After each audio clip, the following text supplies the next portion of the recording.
मालेगांव में नमाज पढ़ने को लेकर अब पुलिस ने फायर भी दर्ज कर दिया गया। कैसे देखते हैं इस चीज को, जैसे कि नमाज पढ़ेगा इलेक्ट्रिसिटी डिपार्टमेंट में म्यूनिसिपल, कैसे देखते हैं? देखिए, मुसलमानों के लिए नमाज पढ़ना भी क्या एक जुर्म हो गया है भारत देश के अंदर। हम हमारे अल्लाह की इबादत भी नहीं कर सकते क्या? देखिए, मुसलमान के लिए 5 वक्त नमाज पढ़ना फर्ज है। अगर जुम्मा समझो रमजान का महीना है और वक्त हो गया नमाज का, किसी ने नमाज पढ़ ली तो कौन से पहाड़ टूट पड़े? क्या हमारे हिंदू भाई ये गवर्नमेंट ऑफिस के अंदर पूजा वगैरह नहीं करते? हम तो कोई ऑब्जेक्शन नहीं लेते। हर इंसान को संविधान ने अधिकार दिया है अपना अपना रिलीजन प्रैक्टिस करने का। संविधान का आर्टिकल 25 इस बात की इजाजत देता है कि वारिस पठान को अपना रिलीजन प्रैक्टिस करना है, आपको आपका रिलीजन प्रैक्टिस करने की इजाजत है। और इतने वर्षों से हम देख रहे हैं, हमने देखा पुलिस स्टेशनों के अंदर, देखा हर जगह, देखा हमने वीडियो वायरल होते हैं सब तरफ कि सब अपनी अपनी पूजा पाठ करते हैं, इबादत करते हैं, और नमाज पढ़ने के ऊपर एफआईआर कर देते हो आप। कौन से प्रावधान के अंदर, कौन सी धाराओं के तहत आप नमाजियों के ऊपर एफआईआर कर सकते हो? मेरा सवाल है सरकार से। आर्टिकल 25 है, अलाउड करता है हमको। मगर सरकार की नीयत ये बीजेपी वालों को एक ये नफरत फैलाओ। जहां नमाज पढ़ता हुआ दिख रहा है, अरे कोई ओपन फील्ड के अंदर नमाज पढ़ रहा है, वहां पे जाके उसको लात मार के भगाते हैं, मारा जाता है, माफीनामा लिखवाया, माफी करवाया जाता है, बोलिए जेएसआर के नारे लगा। हम देख रहे हैं रोज वीडियो के ऊपर क्या हो रहा है। ट्रेनों के अंदर जो चिल्लाते हैं, दुनिया भर के स्लोगन लगाते हैं, मुसलमान दाढ़ी टोपी वाले को देख के, उनके खिलाफ तो कोई एफआईआर नहीं होता, कोई नोटिस नहीं जाती उनको।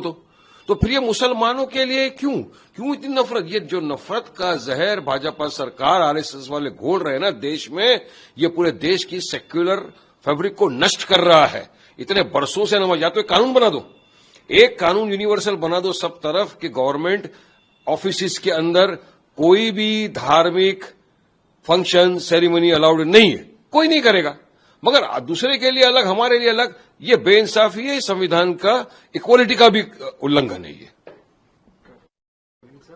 प्रधानमंत्री नरेंद्र मोदी इस वक्त दौरे पर हैं इजराइल, उनका जोरदार स्वागत किया गया है इजराइल में।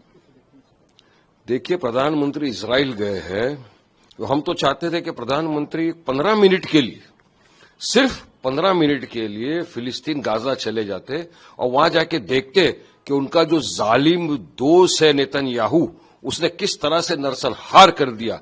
70,000 से ज्यादा लोगों का नरसंहार हो गया है। हजारों बच्चों को, बेगुनाह बेकसूर मासूम बच्चों को मार दिया, भूखा रख रख के मार दिया गया, नरसंहार कर दिया। 10,000 से ज्यादा लोगों की लाशों का अता पता नहीं है। रूबल्स के अंदर दब के बताया जाता है कि मर गए, उनकी जानें चले गई है। हजारों सैकड़ों लाखों लोग घर से बेघर हो गए, सब तितर बितर हो गया। एक जेनोसाइड कर दिया, नरसंहार कर दिया उनके दोस्त नेतन्याहू ने। प्रधानमंत्री उसको मिल रहे।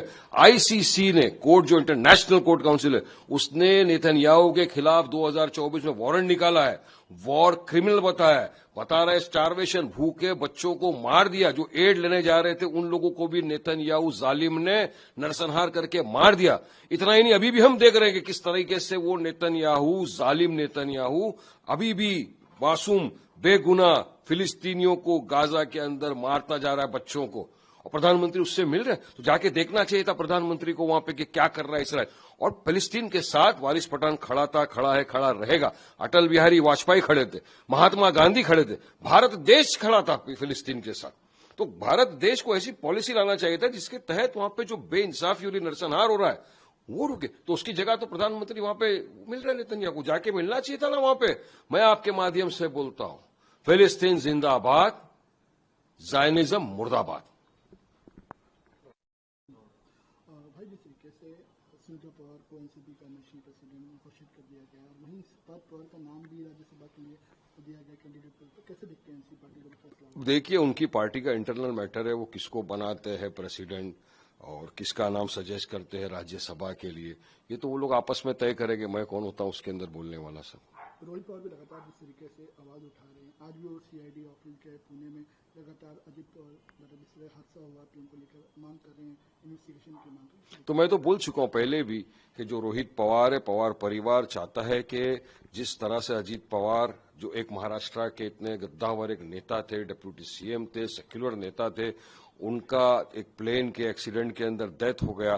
तो जब पवार का जो परिवार है वो संदेह दिखा रहा है, सस्पिशन क्रिएट कर रहा है, उनको ऐसा लगता है कि जांच होनी चाहिए। तो महाराष्ट्र की सरकार को किस चीज ने रोका है? जांच करो, सीबीआई से जांच कराओ, जो जांच करना है जांच करो, ब्लैक बॉक्स के ऊपर क्या हुआ, क्या प्रतिक्रिया देना है सब बताओ पब्लिक के सामने, पब्लिक की डोमेन के अंदर पूरा रिपोर्ट लाके रखो, तो दूध का दूध पानी का पानी हो जाएगा। मगर सरकार क्यों रुक रही है समझ में नहीं आया। सरकार को जांच करना चाहिए कि क्या वजह थी जो प्लेन इस तरह क्रैश हुआ और अजीत दादा की उसके अंदर जान चलेगी, और रिपोर्ट पूरी जनता के सामने सार्वजनिक करना चाहिए।